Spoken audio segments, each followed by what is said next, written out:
pessoal, tudo bem? Sejam bem-vindos aí mais uma vez às nossas aulas aí do curso avançado, de aperfeiçoamento avançado. A gente estava um pouco fora aí por causa das férias, mas estamos voltando aí com as últimas matérias. Hoje vai ser gestão de projetos. Já deixando bem claro aqui que a apostila ela é bem simplista nesse assunto, né? Esse assunto aí tem vários MBAs, várias especializações que são possíveis de fazer na gestão de projeto, certificações com PMBOK sendo atualizado anualmente praticamente, então não é uma matéria simples de ser dada em menos aí de um mês, tá? Se você for fazer uma aula bem dada mesmo, bem especificada com exemplos reais, eu diria aí um mês de aula para que vocês soubessem realmente o que é uma gestão de projetos. Enfim, mas a apostila ela é bem limitada, então ela traz alguns assuntos que é considerado mais importante então para título de avaliação, é o que a gente vai focar, e vamos tentar ajudar aí no que for possível, tá bom? Então eu preparei uma apresentação com os pontos importantes aí da apostila. Vocês fiquem à vontade para perguntar, ou antes, já tem gente perguntando até antes da aula, né? Como já perguntaram, ou antes ou durante agora a aula. Fica um pouco difícil eu ficar respondendo aqui durante a aula, tá? Senão eu perco muita linha de raciocínio. E também muita gente perguntando depois, que é o que eu aconselho.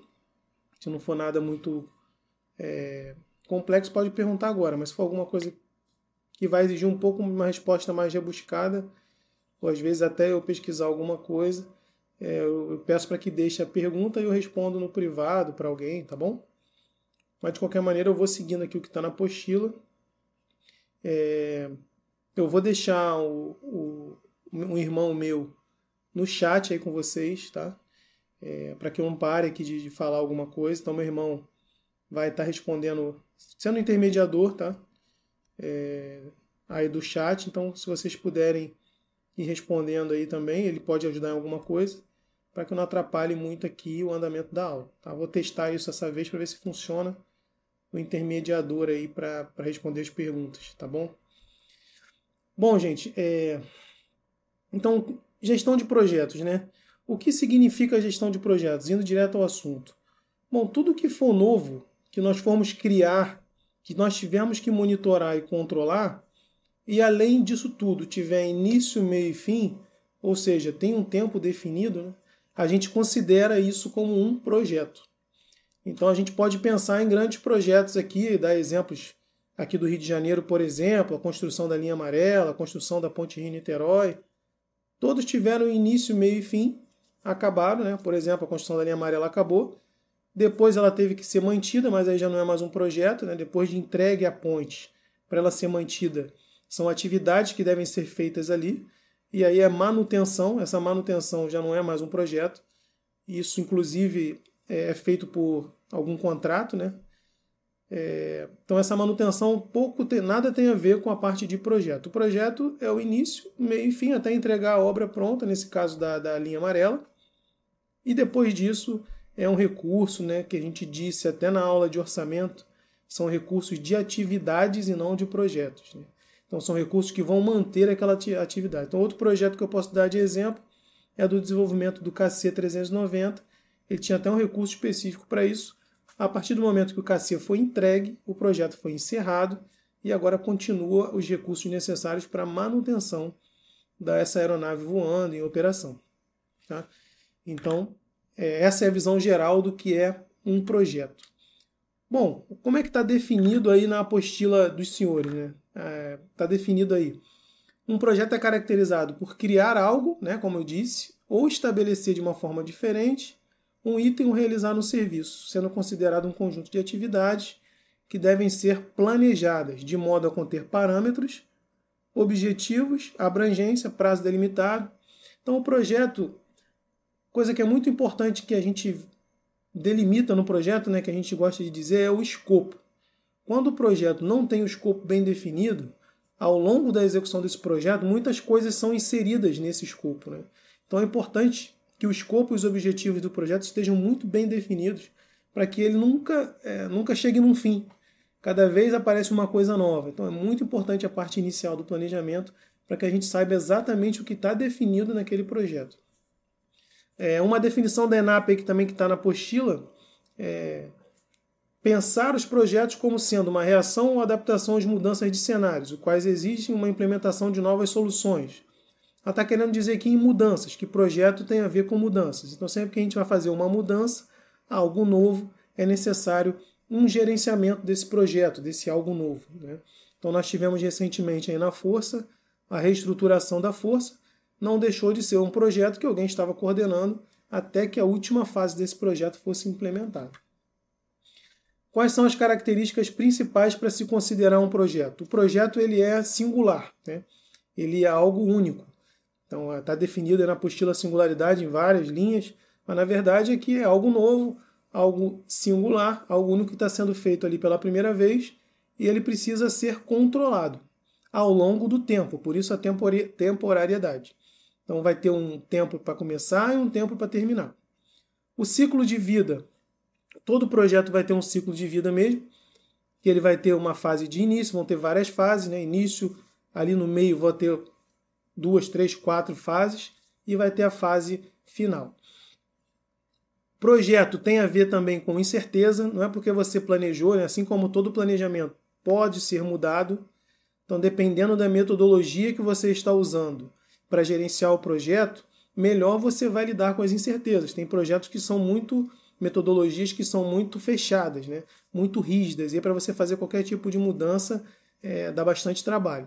As metodologias hoje, para gerenciamento de projeto que existem hoje, elas justamente buscam atender a essas mudanças que possam ocorrer repentinamente, que a gente sabe que todo projeto tem com ele algum nível de incerteza. Não tão 100%, né? Se você tiver um projeto que é 100% incerto, ele não é projeto. Mas a gente sabe que todo projeto tem ali algum nível de coisas novas que podem ocorrer. Interdisciplinaridade, porque num projeto, por exemplo, que eu estou convivendo agora, que é o de implantação do sistema novo de pagamento, eu tenho que lidar com a área de orçamento, eu tenho que lidar com o CAI, que é o pessoal que faz as licitações, tem que lidar com os tesoureiros, tem que lidar com os sacadores, preparar todo mundo. Então, a maioria dos projetos envolvem diversos setores. Por isso, essa interdisciplinariedade. E uma palavra que é muito usada aí na literatura, né, são os stakeholders. Vou aumentar um pouquinho aqui a apresentação, tá? Então, o que são os stakeholders? Os stakeholders são os beneficiários. Todos aqueles que estão envolvidos, direto ou indiretamente, com o projeto, são chamados de stakeholders. Tá? Ele dá aí a origem da palavra, antigamente. Enfim, o que quer dizer stakeholders? São todas aquelas pessoas ou instituições que estão envolvidas direto ou indiretamente no projeto. Tá? Todo projeto pode ter um sucesso, que é o que a gente deseja, ou também pode ter fracasso. Quando que um projeto vai ter fracasso? Quando você não estabelecer bem metas e objetivos, foi o que a gente falou bem no início. Uma das partes mais importantes de qualquer projeto é o início dele, quando você vai elaborar o escopo e você vai planejar tudo que vai ser feito. Se você colocar metas que não tem nada a ver, ou metas que nem a equipe técnica entende, que é o que está dizendo aí no segundo item, como é que a gente vai conseguir ter sucesso num projeto como esse? Né? Metas que são impossíveis. Então já começa o projeto sabendo que não vai atingir aquela meta. Falta do conhecimento necessário para a realização das atividades. Então imagina colocar alguém para fazer uma obra e não colocar lá um engenheiro, né? Alguém que já tenha conhecimento de uma construção de uma ponte, por exemplo. É o básico. Né? Então a falta de conhecimento para realizar atividades ao longo do projeto, é lógico que cada atividade vai ser prejudicada. Então se eu tenho um projeto grande, com várias tarefas, uma dessas tarefas é o controle de indicadores, e essa pessoa não sabe controlar indicador, então com certeza você já vai começar a ter pequenos problemas que podem gerar lá no futuro o fracasso desse projeto. Né? Ocorrência de eventos inesperados, mas para isso existem as metodologias de gestão de projeto que permitem com que nós tenhamos flexibilidade no projeto e a gente se prepare para eventuais problemas. Né? Então é importante sempre ter, o gestor de projeto sempre ter uma massa de manobra ali, principalmente em tempo e recurso, para poder se antecipar a esses problemas, mas pode ser que ocorra algum problema catastrófico, um furacão, né, de repente, e destruir tudo que você já tenha feito, e realmente esse projeto pode ser fracassado. E os principais fatores de sucesso? Você conseguir manter durante todo o projeto o tempo que você tinha previsto. Então, todo projeto já tem um tempo previsto. Então, um dos trabalhos do gerente de projetos é conseguir manter aquele planejamento de tempo. ir alocando ao longo do projeto, resolvendo os problemas para que não tenha tanta diferença no prazo que foi previsto anteriormente. Utilizar o orçamento planejado, fazer de tudo para que não haja uma majoração, principalmente, né, do orçamento a ser utilizado. Isso gera muito estresse no projeto, você pensar que vai gastar 20 milhões, daqui a pouco passa para 30. Então, é um erro de planejamento. Apresentar o produto com a qualidade esperada, é lógico, né, e atingir a satisfação daqueles que foram os requisitores desse projeto. Como é que a ENAP define aí, então, a gestão de projetos, dado todos esses procedimentos que nós falamos inicialmente?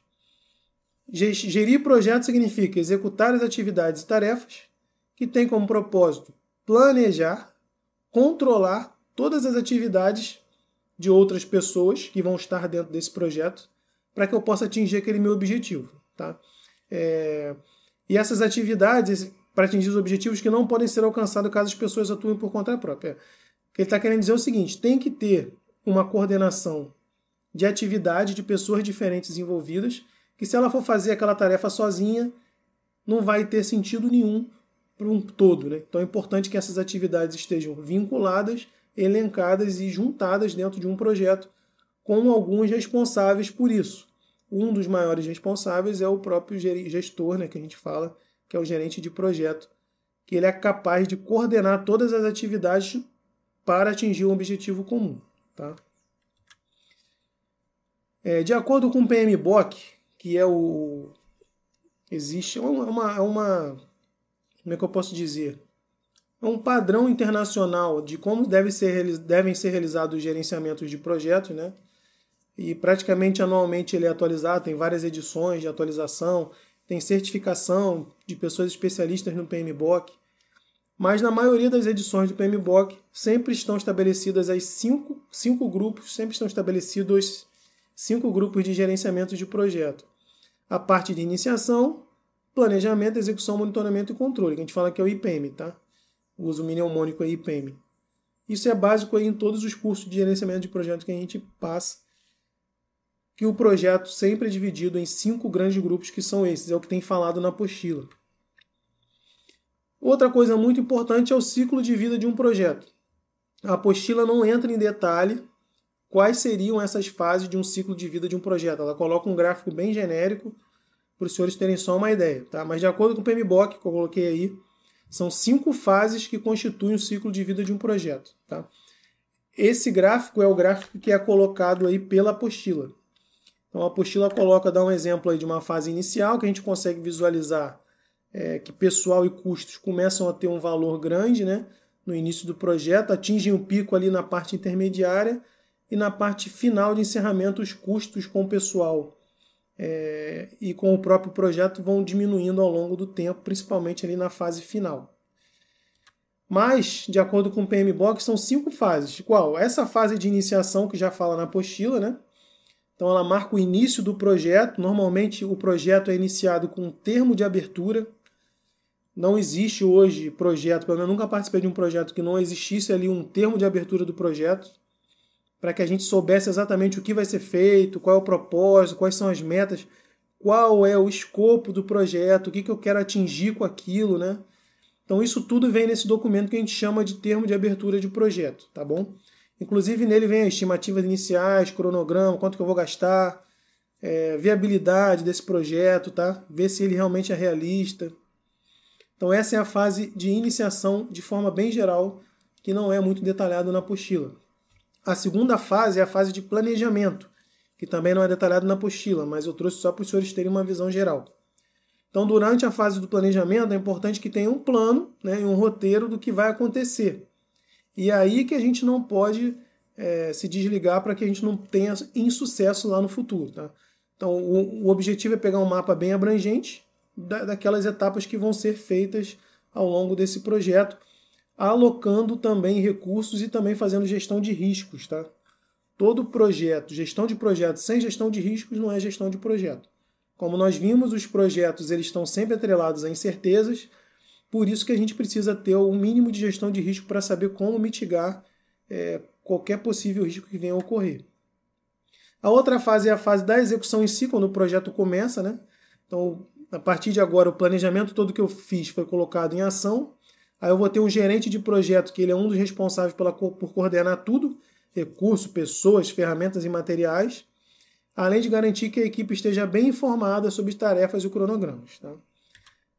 A outra fase, não menos importante, é de monitoramento e controle. A gente vai ver algumas metodologias aqui que trabalham muito com isso.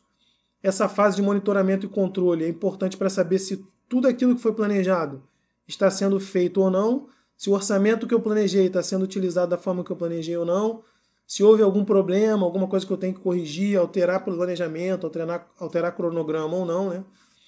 Então todo mundo já está acostumado com monitoramento e controle aí na FAB. E por fim a fase de encerramento, que ela vai marcar que o projeto realmente acabou, dizer se aquele projeto atingiu aquele objetivo inicial, sempre trazendo, né, o aprendizado contínuo. Uma das características do projeto é gerar um documento chamado Lições Aprendidas. Então, nesse documento, a gente consegue repassar para futuros projetos parecidos o que a gente aprendeu ali de coisas boas e ruins para o próximo projeto. Algumas ferramentas da gestão. Então, até aqui, a gente viu o conceito básico de projeto, tá? Então a gente viu só os conceitos básicos que a apostila fala de forma geral. Então, no meu entendimento, muitos desses conceitos gerais é difícil de você cobrar porque eles não aprofundaram cobrar em prova, né? Então vão ser coisas bem genéricas se forem cobradas. Quais são as fases de um projeto, o que é um ciclo de vida, o que é uma gestão de projetos. Então, dessa parte inicial, eu acredito que as perguntas sejam bem genéricas quando caírem. As perguntas vão ser bem mais direcionadas a partir de agora, porque você tem várias ferramentas, né, que existem aí para gerenciamento de projetos. E a FAB, lá no final da apostila, ele fala de tudo isso que eu estou falando. Na verdade, tem mais de 15 ferramentas, tem umas 20 ferramentas aí que nem é falado aqui, Lean. Enfim, a FAB só usa algumas no sistema que nós temos de gestão de projetos, que é o GPAR. Então eu imagino que eles vão focar só nessas, tá? Mas não é nenhum bicho de 7 cabeças, não.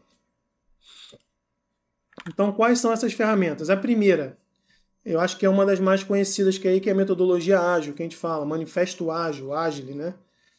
Que ela se baseia em 4 valores. Na apostila está como 4 valores, né? Deixa eu até dar uma olhada aqui, se é isso mesmo. Se eu não me engano, é isso. Então, a apostila trata essa metodologia ágil como valor. Só um minutinho. Então, esses 4 valores aí são os principais para a metodologia ágil. Ele está numa tabela lá, eu não quis colocar aqui, porque a tabela é grande, tá? Mas é isso mesmo, pelo que eu estou vendo aqui, isso mesmo. Então, são 4 valores. Mais interações entre indivíduos que processos e ferramentas. Então, essa metodologia, ela permite que, na verdade, ela faz com que você interaja mais com as pessoas, diminua as burocracias que normalmente existem em uma organização, principalmente nas organizações públicas, né? Eu acho que está cortando aqui para vocês os slides, né? Vou tentar acertar aqui. Acho que aqui dá para ver melhor. Então, a metodologia ágil é justamente para tornar o processo de decisão mais ágil. Então, não existe muita hierarquia entre os agentes. Os agentes podem se falar diretamente. A apostila também aborda de uma forma muito rápida essa metodologia, mas ela é enorme. Então, é importante ter em mente esses 4 valores, né? É necessário que haja um software em andamento, porque o próprio sistema, um software é um sistema, ele já agiliza a gestão em si, que as pessoas conseguem interagir pelo sistema. Então não existe tanta hierarquia. O cara que está fazendo o desenvolvimento de um sistema pode falar com quem está gerenciando o projeto, pode falar com o patrocinador direto, sem tanta burocracia, justamente para poder agilizar. Responder rapidamente às mudanças, né? E colaborar o mais rápido possível com o cliente, de forma ágil. Por isso que esse método ele é tido como metodologia ágil. Então, dentro dessa metodologia ágil, existem várias outras que também foram subcriações, né? Ela é geral, mas existem metodologias ágeis que trabalham de forma mais específica ainda, dando mais agilidade ainda ao projeto. Qual é a outra metodologia que a apostila já usa em seguida? Esse waterfall, ou a cascata. Essas 2 metodologias, até em concurso, elas são muito cobradas. Quais são as diferenças entre elas? tá? E esse modelo cascata é um modelo mais tradicional. E o modelo ágil, a metodologia ágil, ela foi criada justamente para quebrar essa metodologia que era tradicional. Como é que essa metodologia é tradicional? Como o nome já diz, né? Cascata. Todas as tarefas, as atividades, como está escrito aí na apostila, né? Elas são colocadas em cascatas, em sequência. Então eu só consigo realizar uma atividade subsequente quando eu finalizo a anterior. E, inclusive, para eu poder voltar para realizar alterações em fases anteriores é muito burocrático, quase impossível. Você acaba tendo que reiniciar o projeto. Então, antigamente era muito assim os projetos. Você só partia para uma outra atividade quando você terminasse uma. Então, o projeto ficava muito, como é que eu posso dizer, rígido, né? É lógico que você saberia muito tudo o que ia acontecer, tem os prós e os contras, como a apostila fala aí, os prós e os contras disso, né? Só que ele fica muito rígido e muito difícil de ter qualquer alteração. Como a gente sabe que todo projeto já pressupõe uma incerteza, que algo vai ocorrer, a gente precisa poder alterar. Esse tipo de metodologia, que é em cascata, acaba prejudicando. Quais são as principais características dessa metodologia? É isso que está aqui nesses slides aqui. Requisitos, sei que está cortando um pouco aí, deixa eu mudar aqui de novo. Requisitos, design, implementação, verificação e manutenção. O que é mais importante na cascata? Os requisitos e o design. Então você perde muito tempo juntando os requisitos, juntando tudo aquilo que você pretende fazer no projeto. Depois perde muito tempo desenhando como aquilo vai ser feito. E depois de implementado, dificilmente isso é alterado. Tudo é feito por fase. Essa imagem aqui, ela deixa um pouco mais simples de entender qual a diferença do método ágil para o método da cascata, do waterfall. Tá? Então, quando a gente olha para o método ágil, a gente consegue ver que o método ágil ele consegue dividir em várias fases o projeto. Então, um projeto, eu posso terminar uma fase e estar fazendo outra, né? Eles são concomitantes, uma coisa não interfere na outra, eu posso recomeçar um. E no caso do cascata, o projeto ele é um bolão fechado, né? Se eu tiver aí a pergunta ali, se precisarmos mudar alguma coisa, realmente fica complicado. Fica bastante complicado para alterar alguma coisa nesse modelo cascata. Então, provavelmente, se cair alguma coisa disso, vai ser exatamente em cima da diferença aí dos dois. Tá? Outra metodologia que ele comenta muito, mas na FAB não é utilizado, assim como o Waterfall já foi utilizado na FAB, hoje não é mais, os projetos da FAB primam mais pelo método ágil, né? O Scrum, ele é um método também de gerenciamento de projeto, mas ele é dentro da metodologia ágil. Então ele é uma subdivisão ali da metodologia ágil, né? Qual é a vantagem do Scrum? Então, como está dizendo aí já na apostila, tem como base equipes pequenas, multidisciplinares, e o que chama a atenção são os feedbacks constantes. Então, lembrou do Scrum? Feedbacks constantes. Toda hora eu tenho feedback. Essa imagem aí ela é típica do Scrum, tá? Não está na apostila, mas só para vocês terem ideia. O sprint, que está aparecendo aqui como aqui nessa seta laranja, aqui embaixo. Então eu tenho aqui, antes dessa seta laranja, eu tenho vários requisitos do projeto. E a cada 2 a 4 semanas, sprint a gente fala que é uma entrega, né? Então todo projeto ele tem uma entrega. No caso do Scrum, ele tem uma entrega, ele tem um sprint a cada 2 semanas, de 2 a 4 semanas. Então toda semana, de 2 em 2 semanas, alguém vai entregar alguma coisa. Não vai ser aquele bolão do Waterfall que eu só vou entregar o produto final.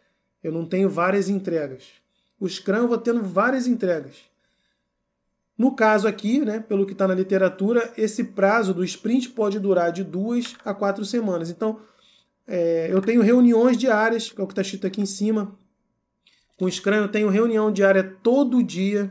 Então, todo dia eu reúno a equipe do projeto para dar um feedback do que ocorreu, quais são os pontos positivos, qual é o ponto negativo, avaliar o sprint que foi feito na semana, como está sendo o sprint dessa semana.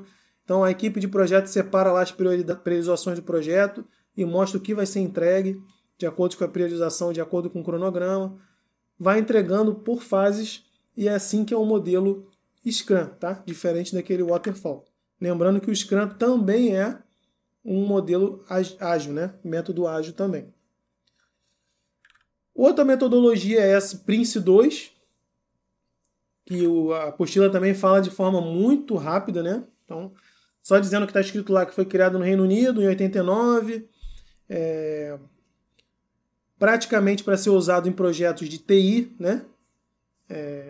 E a nomenclatura de Print2, né, vem de Projects in Controlled Environment. Então, são projetos em ambientes controlados, Projects in Controlled Environments.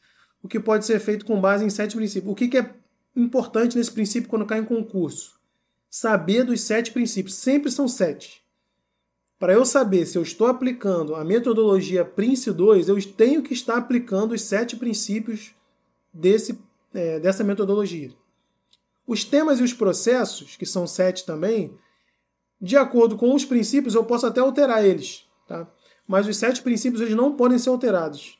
Então, se eu souber os 7 princípios e eu estiver aplicando os 7 princípios na gestão do meu projeto, eu posso dizer que eu estou utilizando essa metodologia Prince2. E quais são os princípios? Justificativa contínua. Por esse princípio, continuamente, a equipe de gestão de projetos avalia se o projeto ainda vale a pena ser levado à frente. Então eu preciso realmente, constantemente, ver se o projeto deve ser colocado, não só na época de abrir o projeto, de fazer o termo de abertura, mas constantemente essa equipe avalia se esse projeto deve ainda ser mantido. Tá? Se ocorrer alguma coisa que ele não tem mais sentido, né, pode ocorrer. Outro princípio é aprender com a experiência, aquilo que a gente falou das lições aprendidas.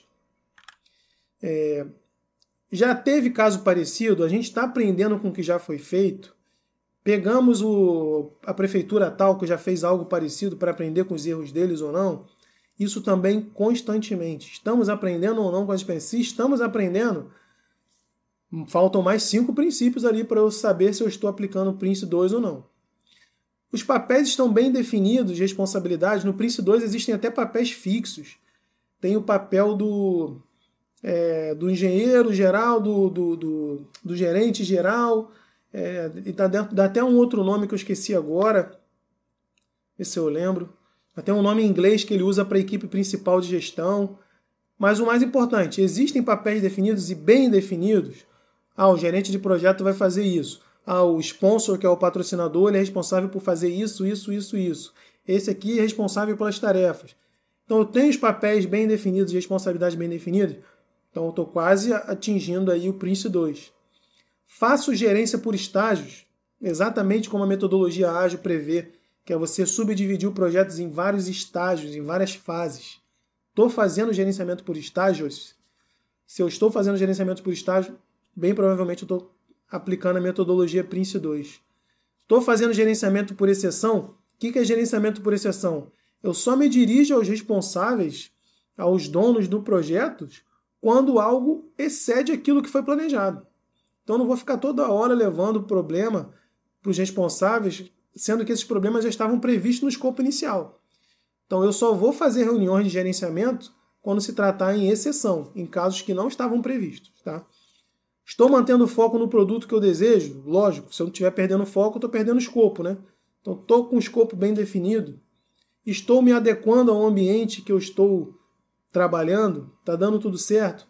E aí, em cima disso, é gerado aí os grandes temas do Prince2. Então, a partir do momento que eu estou aplicando os princípios, eu divido o meu projeto em temas, que é o business case, né, que é o caso de negócios, organização, qualidade. Então, é uma forma que já está lá no PMBOK, bem detalhada de como que eu vou dividir a execução das minhas tarefas e depois os processos. Mas o mais importante aqui do Prince2 é é saber que existem 7 princípios que são fundamentais para que a gente enquadre um projeto como o Prince2. Só reforçando, gente, eu estou dando uma visão mais aprofundada que a apostila, tá? A apostila só fala isso bem rápido. Então, se você souber que Prince2 tem 7 princípios, 7 temas e 7 processos, eu acredito que já é suficiente para vocês, porque ele não entra em detalhe de mais nada, tá?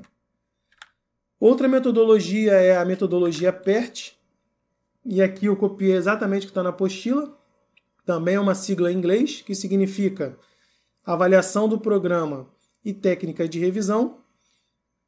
O PERT sempre é, aqui fala, pode ser acompanhado. Não, sempre é acompanhado pelo CPM. O PERT, que é importante, o que é o PERT? Ele trabalha com caminho crítico. O PERT é uma metodologia somente para estimar prazos, tá? Prazos do projeto. Então ele não é uma metodologia de gerenciamento do projeto, ele é uma metodologia de gerenciamento de calendário. Acho até que está escrito isso aqui em algum lugar. Delineamento como a rede de tarefas, sequência organizacional, estima a duração de cada tarefa, nomeação de chefe de projeto, encarregado. Tá, mas falou em PERT, tem a ver com prazo de projeto. Então, quando eu vou utilizar a metodologia PERT, é para eu estimar condições e tempos de prazo de finalização de cada tarefa e por fim do projeto. O que é o caminho crítico? Seria o melhor caminho, o menor tempo que eu faria desse projeto. Só para ficar mais claro em termos de imagem, tá? Peguei uma imagem aqui um pouco distorcida, mas imagina aqui que eu tenho essas tarefas nas bolas, tarefa 10, tarefa 20, tarefa 30, tarefa 40, e esse Tzinho aí é o tempo em mês, né? Tá em inglês, MO de mês, né? Então eu tenho várias formas de chegar lá na tarefa 50. Então eu tenho um caminho crítico aí que eu poderia percorrer com menos tempo, tá? Seria o CPM. Mas esse caso aí desse esboço seria, grosso modo, um PERT, que eu estaria estimando já o tempo que eu levaria para realizar cada tarefa e chegaria já no final do projeto com o tempo total do projeto. De forma geral é bem isso. Então se falar em PERT, que a apostila também não entra muito em detalhe, lembre-se que tem a ver com prazos, tá? Com prazos do projeto. E se você for estudar o PMBOK, ele fala lá de tempo ótimo, tempo desejável, tá? Então tem várias outras vertentes do PERT, mas a apostila só fala isso. E nesse caso dessa outra metodologia, que é o Adaptive Project Framework, a apostila fala menos ainda, é metade de uma página, e é algo bem complexo, tá? Então o que tem que ficar disso aqui? O que é essa metodologia que a gente chama de APF, né, em inglês? Metodologia APF para gerenciamento de projeto. Eu tenho que ter em mente que eu estou querendo dizer sobre, é uma palavra aqui, incerteza. Então eu sempre vou usar o APF para projetos de elevado grau de incerteza. Porque a metodologia do APF permite eu estar revisando o tempo todo tudo que foi feito, de forma geral, tá? Então quando é que se recomenda usar o APF? O grau de incerteza desse projeto é enorme. Tá? Eu estou fazendo no meio, sei lá, uma ponte no meio de uma ilha que o clima muda o tempo todo, as pessoas responsáveis pelo projeto mudam o tempo todo. Então eu preciso de uma forma de gerenciar que me permita lidar com a incerteza. Tá? Então quando eu estou falando de elevado grau de incerteza, eu estou falando de APF. E eu tenho aí 5 fases que são cíclicas aí no APF, que é o projeto do escopo, a parte inicial, tá até em inglês, tá? Mas só para vocês saberem. A parte do planejamento, que é revisado o tempo todo. A parte da construção aí do ciclo, que é da execução, e do monitoramento, que é o que está aí também em Client Checkpoint. Tá? Então, na verdade, são essas 5 fases, que aí também está no PMBOK. Eu não sei se a apostila colocou em inglês aí, não sei nem se colocou, acho que nem colocou isso. Mas isso é o básico do APF. Eu sei que tem 5 fases o APF, ele só é aplicado em movimentos de incerteza e existe um ciclo enorme, cíclico, né? Algo cíclico de revisão o tempo todo de tudo que é feito no projeto devido ao grau de incerteza que eu estou vivendo. Tá? Não é muito comum, mas acontece em projetos realmente que você não sabe, às vezes, nem quando é que vai acabar, que é algo que é básico de um projeto, né? Que é você saber quando é que vai iniciar e quando é que vai terminar. Mas às vezes é aplicado, e tem alguns exemplos aí até no próprio PMBOK que a NASA usou em alguns projetos de foguete, o nível de certeza era muito elevado. Então o planejamento é praticamente que diário, você faz atividade, controla e já volta para rever se realmente aquilo ali que você fez ainda está valendo a pena ou não. Então é algo bem incomum, tá? E a apostila também não entrou muito em detalhe. O Extreme Programming, como o nome já diz, só é uma metodologia para programação, então é para programador, para quem faz desenvolvimento de sistema, tá? Específico para programação também é um método ágil, é um método mais ágil que o ágil, tá? Tudo aquilo que a gente falou da metodologia ágil é a mesma coisa que o XP, só que ela só é usada para casos de projetos que tenham a ver com programação, tá? Então, como está dizendo aí, Esse método trabalha com regras bem simples que operam de forma muito eficaz, transformando gerente, cliente, desenvolvedor, todos em parceiro, de forma a gerar um gerenciamento de projeto bem mais ágil. Quais são os 5 valores desse projeto aí, dessa metodologia, que também vão bater com a metodologia ágil? Simplicidade, dividir a etapa principal em várias metas menores. Comunicação, qualquer um pode se comunicar diariamente, independente de hierarquia, deve se comunicar. Coragem para realizar mudanças e requisitos. Então, aquele requisito que você estabeleceu lá no início, ele não é tão fixo. Você pode mudar ele ao longo do projeto, já que as fases são bem quebradas. Então, uma mudança de requisito não vai alterar tanto o projeto assim. Respeito, promove melhor fornecimento de feedbacks e aceitação. Respeito porque é aquilo que eu disse. Toda metodologia ágil, ela acaba com hierarquia. Não existe hierarquia. Se você trabalha num projeto com metodologia ágil, você pode falar com o teu chefe, que na verdade você nem vai ter chefe, você vai ter funções. Então os chefes de funções ali, de setores que vão estar naquele projeto, podem se falar independente de hierarquia, não tem hierarquia. Por isso o respeito, tá? Feedback é o tempo todo em qualquer método ágil. Então, no caso do Scrum, a gente tem reuniões diárias para dar o feedback e ainda tem as entregas de 2 a 4 semanas, né? Também é um exemplo de metodologia ágil.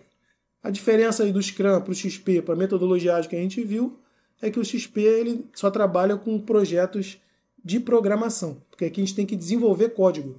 Então é algo bem específico, tá? Provavelmente o que vai ser cobrado é esse Kanban aí, que é o mais comum, né? Mais ouvido, e é o que a FAB já usou e às vezes usa, né? Então o que é o método Kanban? Todo mundo sabe. Kanban foi desenvolvido pela Toyota, né? Gerenciamento também de processos ágeis para melhorar a produtividade. A diferença do Kanban é que ele não tem tanta burocracia, assim como no Scrum, por exemplo. No Scrum você tem reuniões diárias para tratar de alguma mudança. O Kanban, quando você estabelece... Vou botar essa imagem aqui que eu acho que fica mais claro. O Kanban é isso aí, tá, gente? São divisões. Normalmente a gente trabalha com Trello aí. O Trello é um bom Kanban. São divisões de tarefas que ficam delimitadas ali em quadros, em painéis, e a pessoa, conforme vai fazendo uma atividade, ela vai jogando para outra. E ela não precisa dar feedback para ninguém, que ela já terminou uma e colocou a outra, tá? Então essa é uma das vantagens aí do Kanban com relação ao Scrum, por exemplo. Eu não preciso de reunião para eu sair da relação de a fazer para em progresso. Eu simplesmente vou lá e jogo uma atividade de um lado para o outro. Tá? Esse Kanban aí, eu acho que todo mundo já sabe o que é. Tá, voltando aqui só nas definições para acabar de ler. Então, a aplicação consiste no uso de cartões para tornar visual o acompanhamento das tarefas, como está naquela imagem ali. Por muitos anos eram montados grandes quadros em que as tarefas eram divididas em para fazer, em execução e finalizado. Para quem não sabe, até hoje na Google usam Kanban, tá? Em alguns setores. Com essa ferramenta é possível compreender o fluxo de trabalho e identificar gargalos, filas e atrasos de desenvolvimento. Seja como quadro ou em versões digitais, melhora a comunicação, a organização, a transparência e tal. Então, aquilo que eu já falei, que essa imagem aqui já fala por si só, né? O EAP é uma forma de apresentação do projeto. Então, a gente tem várias formas de apresentar um projeto em um sistema, uma imagem. O EAP é uma forma de apresentar ele tem uma forma de hierarquia, assim, tá? A FAB usa no sistema do GPAE e ela faz uma estrutura analítica do projeto por tarefa. Então as tarefas possuem hierarquia entre si. Eu só consigo fazer uma tarefa que está subordinada à outra quando a outra terminar. Então parece um pouco com aquele modelo tradicional, tá? Embora muitas atividades não sejam independentes entre si, elas possuem hierarquia no GPAE. Tá? Ele define de forma visual o escopo em partes gerenciáveis que uma equipe de projeto pode entender, pois cada nível da estrutura analítica do projeto fornece mais detalhes e definição. Então isso aqui é tipo aquele organograma que a gente já conhece, só que é um organograma do projeto. Tá? Então um exemplo aqui de EAP, por exemplo, projeto de implantação aqui dessa secretaria que eu peguei na internet. Projeto de implantação do EGP. Então, o que está ali como 1.1, 1.2, 1.3, 1.4 são as fases do projeto e embaixo vem cada definição. Tá? Como eu disse, na FAB, as estruturas de projeto a gente já vai ver já cada caixinha dessa aí é uma tarefa. Tá? Então a gente já vai ver já já. Então nada mais é do que isso. Estabelecer de forma hierárquica, de forma gráfica, a visão geral do projeto. Tá bom? O gráfico de Gantt também acredito que muita gente já tenha visto, já conheça, né? Até porque também a FAB utiliza no GPAE, então isso talvez seja cobrado.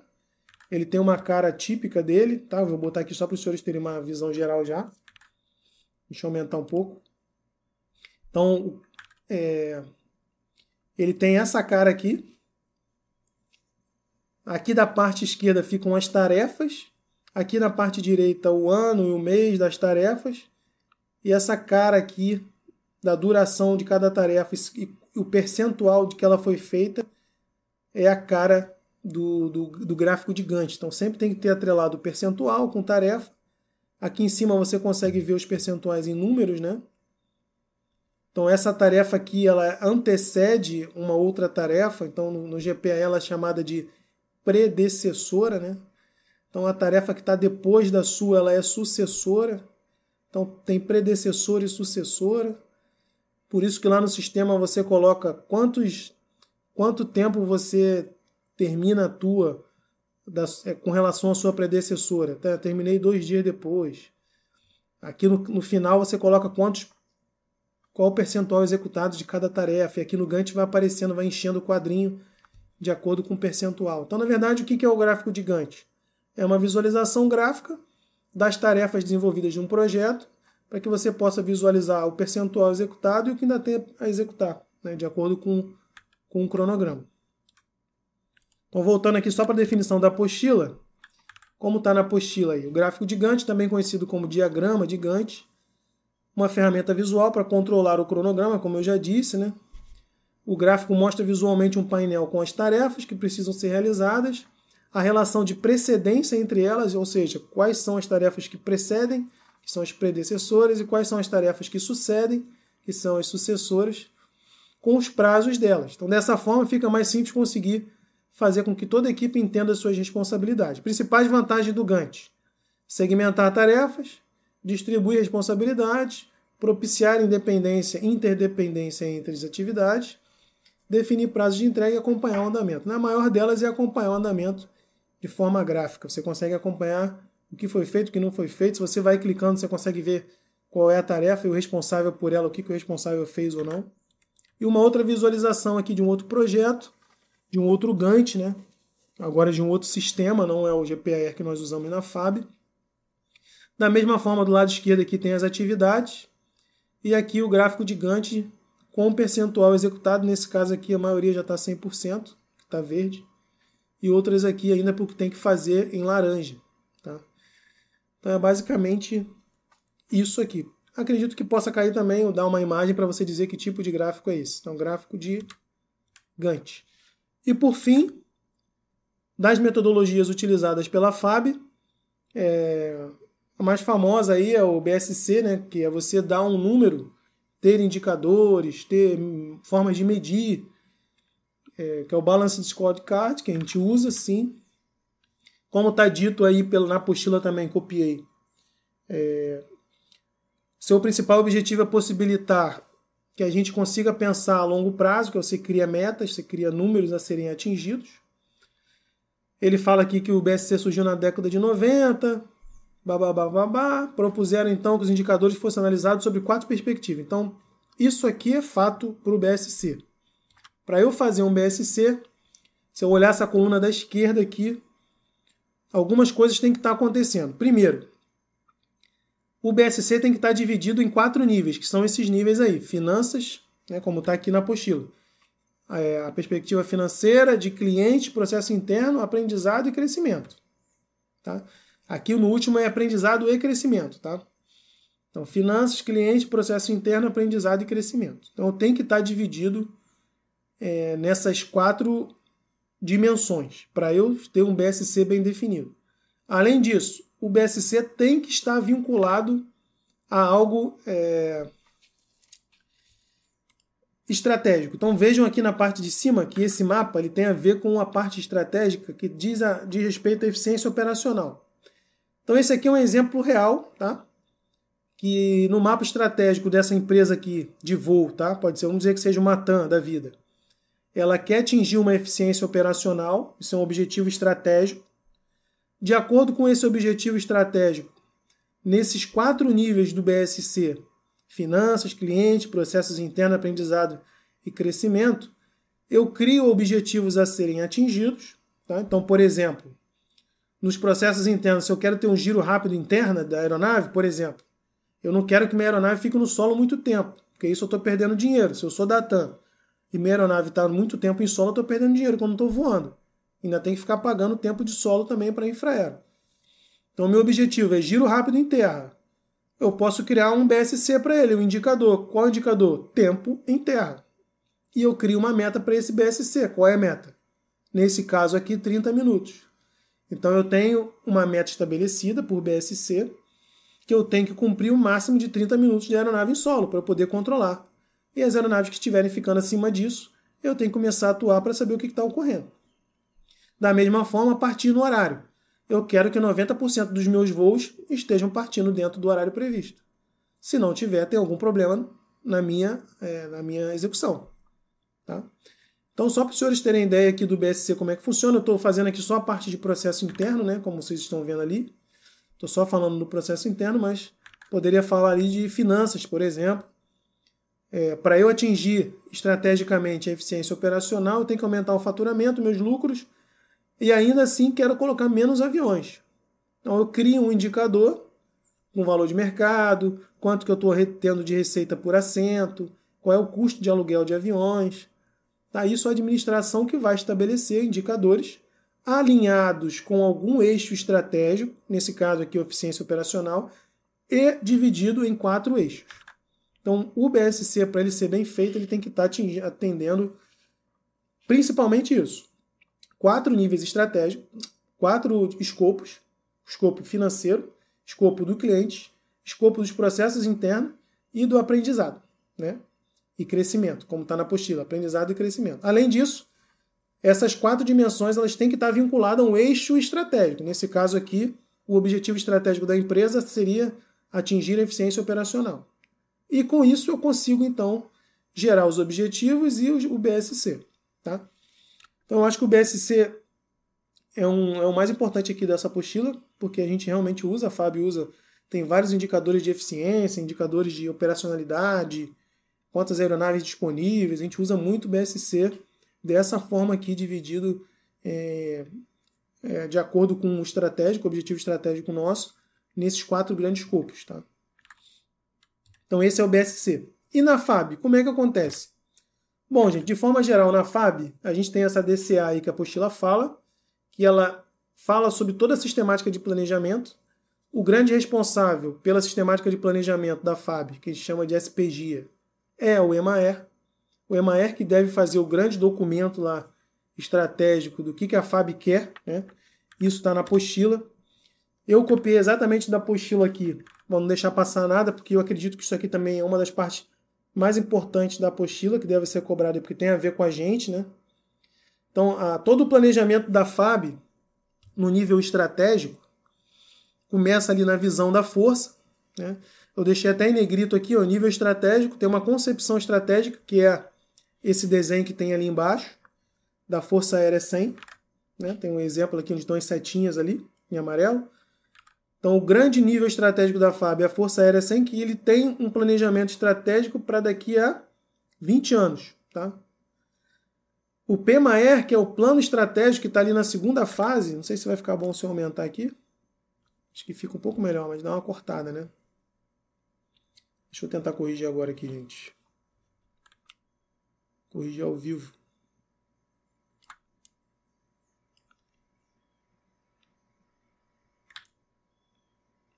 Um pouquinho melhor. Então aqui, esse PMAER... Perdão, apertei aqui sem querer.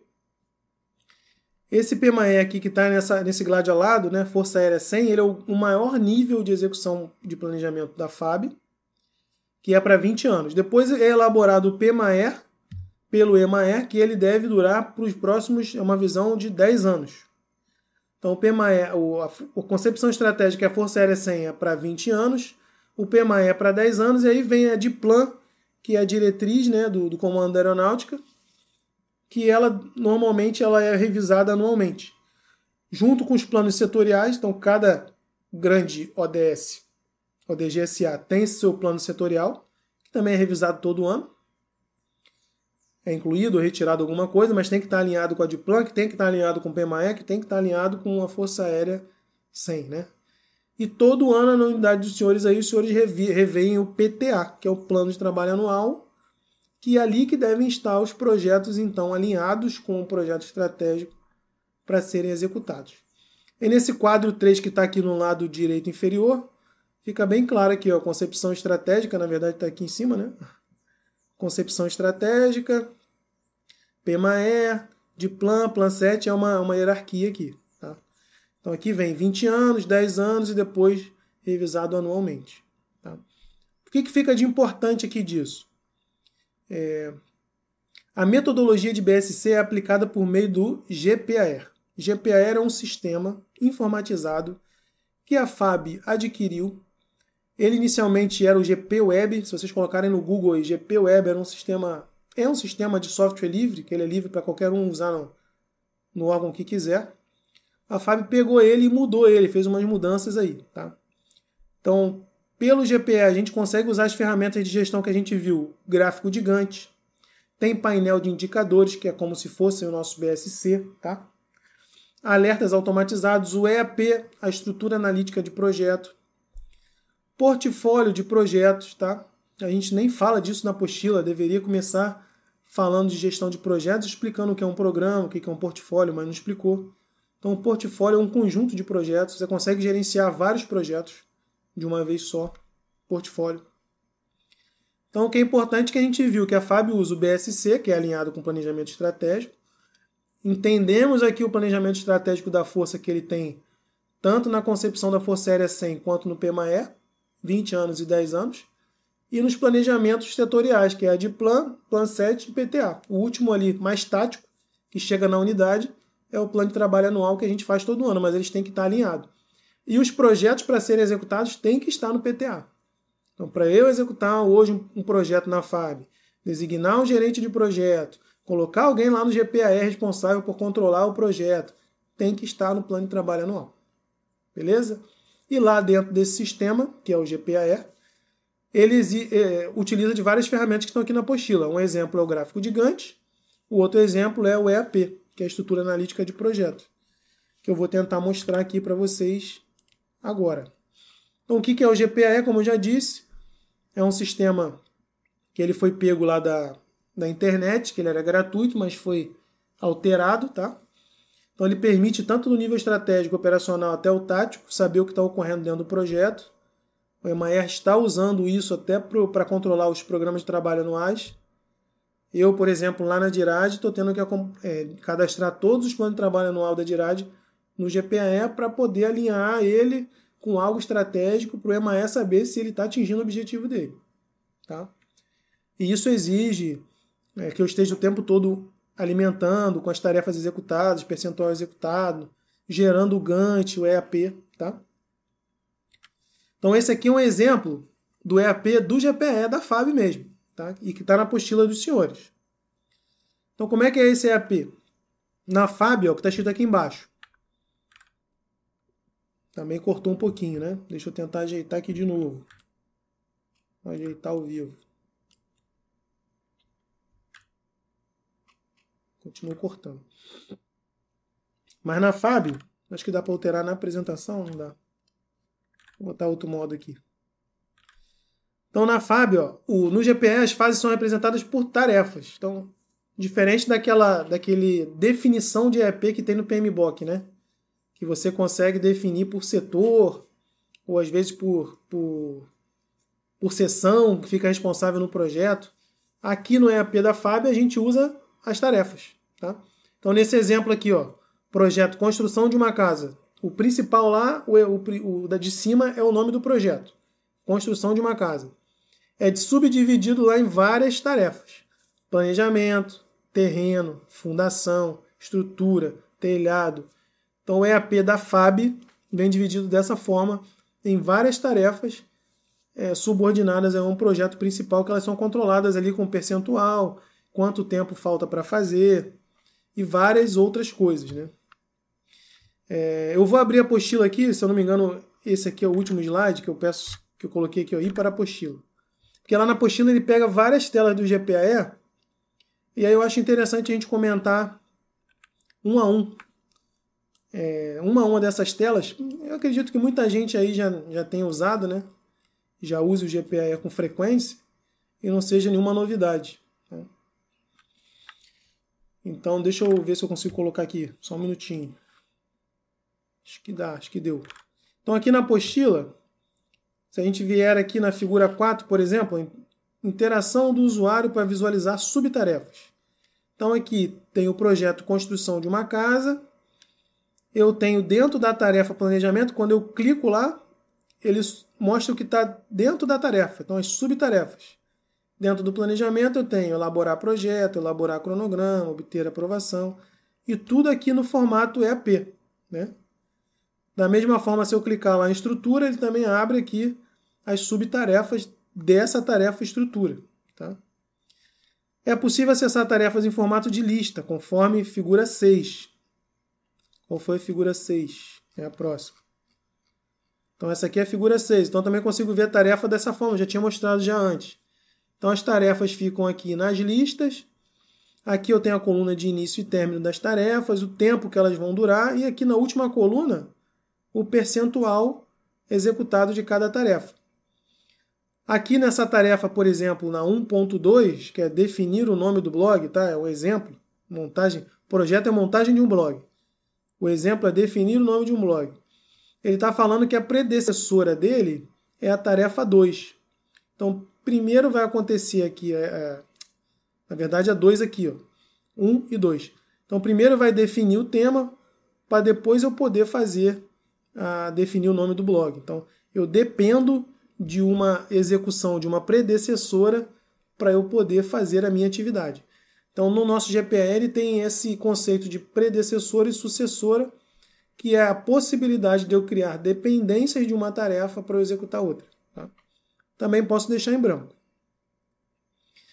E aí, de acordo com o que a gente vai preenchendo, vai criando o gráfico de Gantt. Então, definir o tema, aqui do lado estão as tarefas, e o Gantt vai sendo gerado, como nós já mostramos ali nos slides anteriores, tá? Então, o sistema também oferece assessoramentos para tomada de decisão. Então, olha que eles mostram uma planilha com o andamento das tarefas também. Então, vem todas as tarefas com percentual, o nome das tarefas, o responsável, se foi concluída, ou se está em vermelho, se está vencida. Então, está aqui, ó, em atraso, vermelho. Então, a gente já consegue também, numa forma de visualização, além do Gantt, o GPAE permite aqui, por tarefa, já visualizar percentual executado, quem está atrasado, quem não está. Tá bom? Tem outro indicador na forma textual de percentual, já tinha falado. Então, na última coluna, a gente consegue aqui atualizar a execução da tarefa, tá? Planilha com porcentagem da tarefa que foi executada, com indicador de atraso por meio de cores, como eu falei. E custo da tarefa disponível para visualização. Então, quando tem esse desenho aqui de cifrão em verde, né? Significa que se eu passar o mouse em cima ali, ele levanta essas informações do valor da tarefa, tá? Nesse caso aqui, essa tarefa de terraplanagem, quando ele colocou a mãozinha em cima, apareceu custo 80 mil dessa tarefa. Tá tudo verde, estava em dia na época. Nesse caso aqui já não está. E ele mostra também que você consegue fazer registros em tarefas. Então, nessa tarefa aqui, a gente conseguiu fazer um registro de ocorrência para explicar qual foi o problema que ocorreu, tá? Nesse caso aqui, botou um comentário já, projeto atrasado com Z. Não é para efetuar ligação interurbana quando a firma tem e-mail, algum problema. Tudo que você consegue, que você quiser se comunicar entre os membros do projeto, você também consegue colocar aqui fazendo alguns tipos de registro no GP Web, tá?